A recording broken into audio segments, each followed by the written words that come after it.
Wake up, America. It's time to talk about Takis.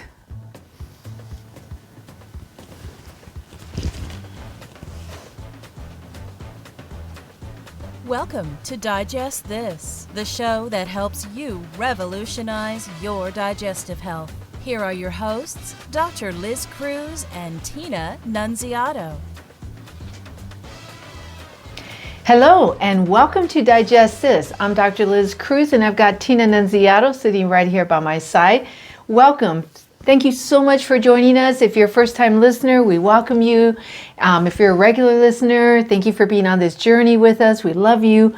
We know that everyone is so busy, has hectic, crazy schedules. So the fact that you are taking a few minutes out of your week to hang out with us and listen to this or watch it if you're watching us on YouTube means the world to us. So thank you so much. So what about Takis? And we're not talking about the song. Did you want to sing the song? Taki, taki. Taki, taki. So, Takis. Everybody knows what Takis are, right?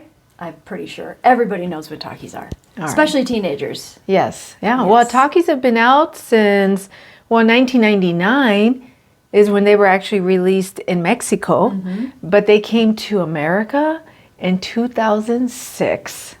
2006, our society has been ingesting Takis. It's a really big thing. It's a really big thing. I was telling Tina, I remember a drug rep coming to our office, like probably around 2006. And I remember us sitting around the table talking about these Takis that had just come onto the market. And that was like the big thing. All the young people, the kids, the teenagers were eating these. And guess what? They continue to eat them. They continue to eat them. And there's more flavors. Exactly. Yeah. Yeah. There's what, like 6 different flavors? From the research we've done, we found 6 flavors of Yes. Takis. So we decided to do a little research into Takis and to talk about Takis. And so our research is a little scary. It is a little scary. So we'll probably you'll probably see our heads go down a little bit when we're reading some of this stuff because some of this stuff is really unbelievable. Unbelievable. Yeah. When you do your nutritional consults, are there a lot of people that eat Takis? Well, most of my nutritional consults are with adults Yeah. for the most part. I think no, they don't usually mention Takis. Okay. And actually, most people who do consults with me, they try to give me the healthy things they eat, not the unhealthy things they eat. So They won't admit to eating will they Takis. admit, to eating Takis.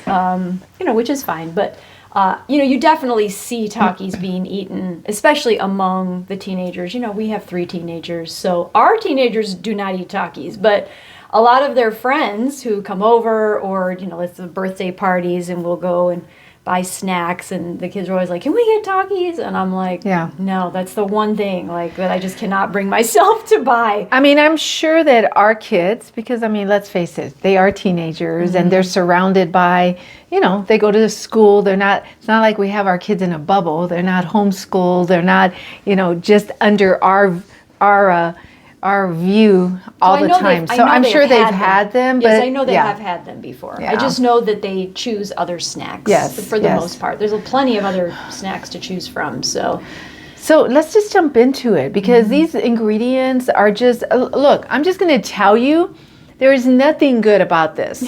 There is nothing good about the Takis that is going to benefit your body, your cells, your organs, okay?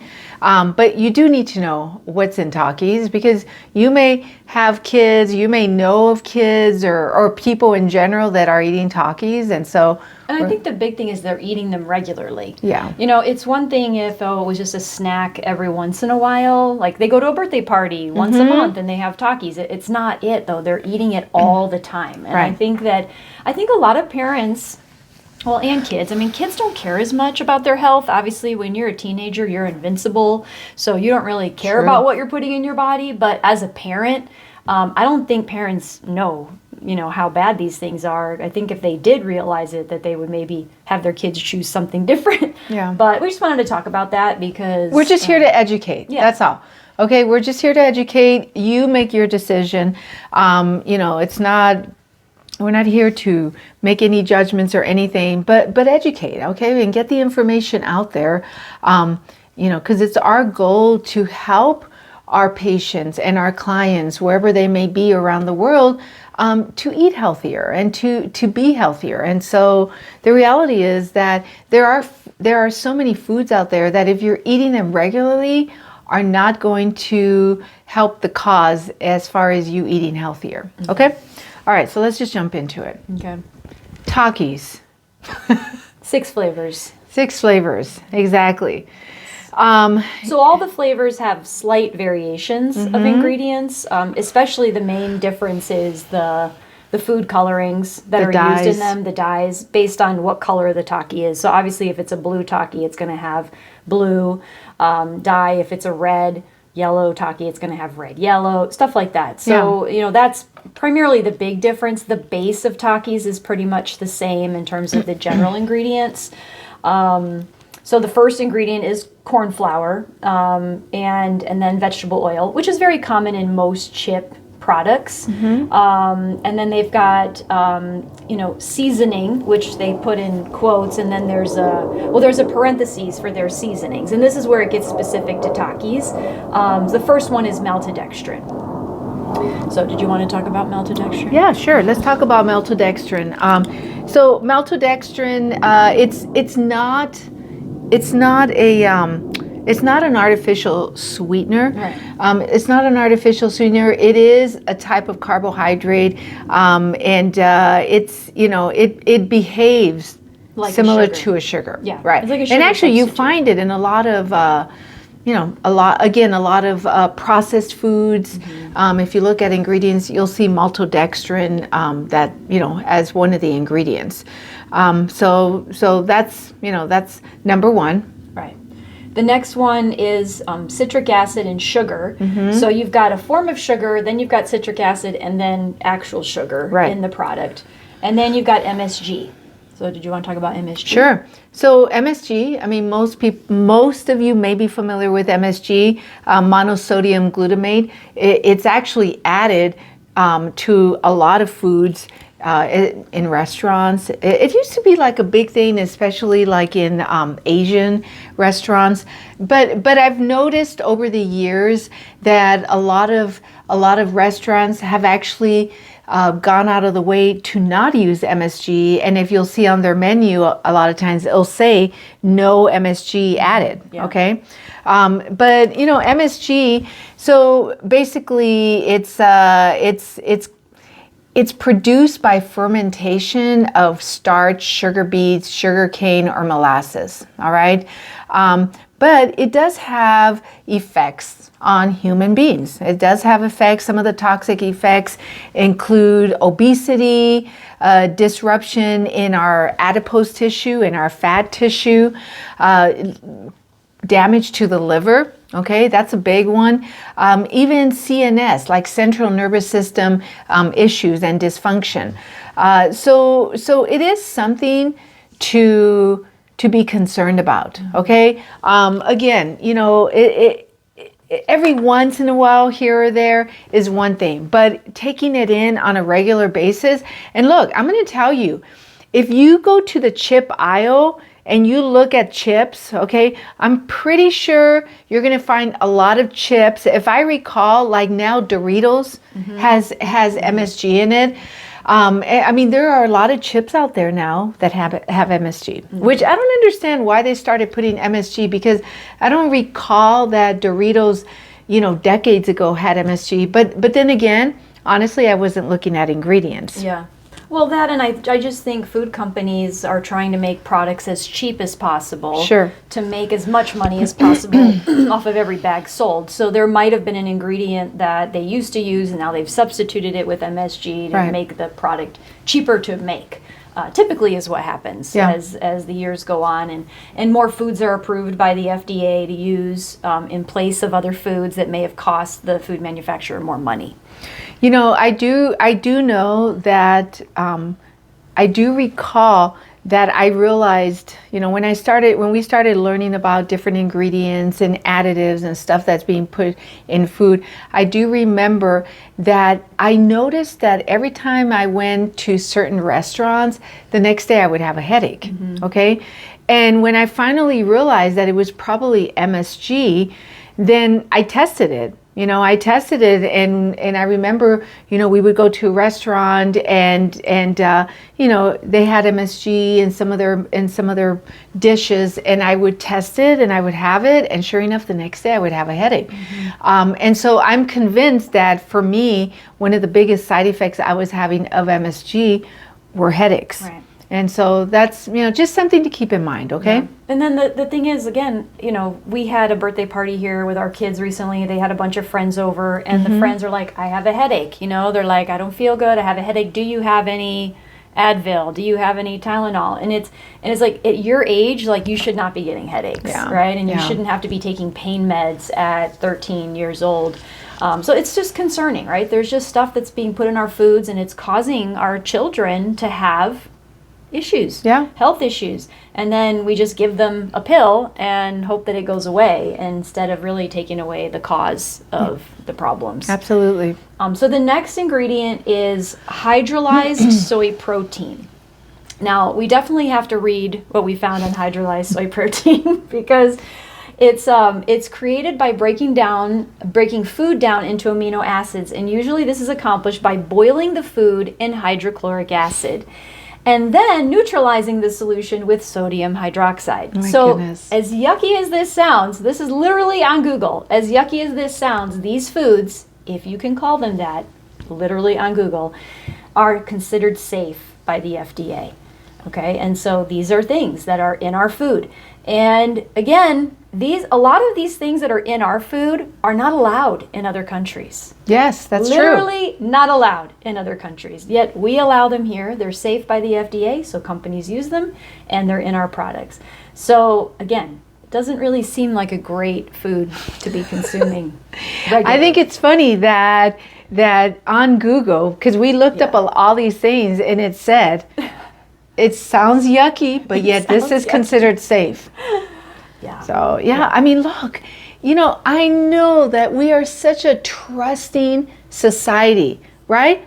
From the time we were little, the signs, the posters on the walls at school, drink your milk, the pyramid, and the food pyramid, the meat, industry, all that stuff, the vaccinations. Oh, I should probably not even go there. We're not going to go there, but I'm just saying that we have been very trusting that what is put out there for us is okay.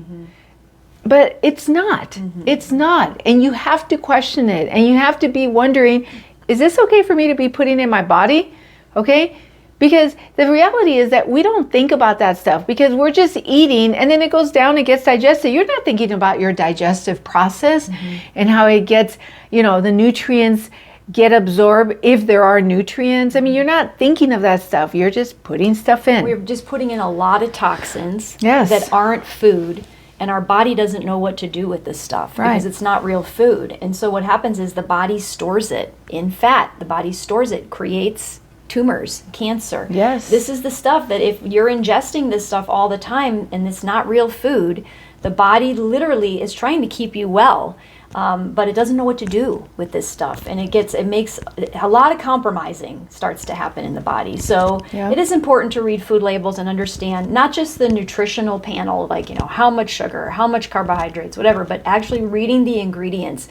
Do you know what's in your food? It's really, really important. Yep. So the next thing. Onion powder, yeast extract, okay, those things are in a lot of different chip products and cracker products.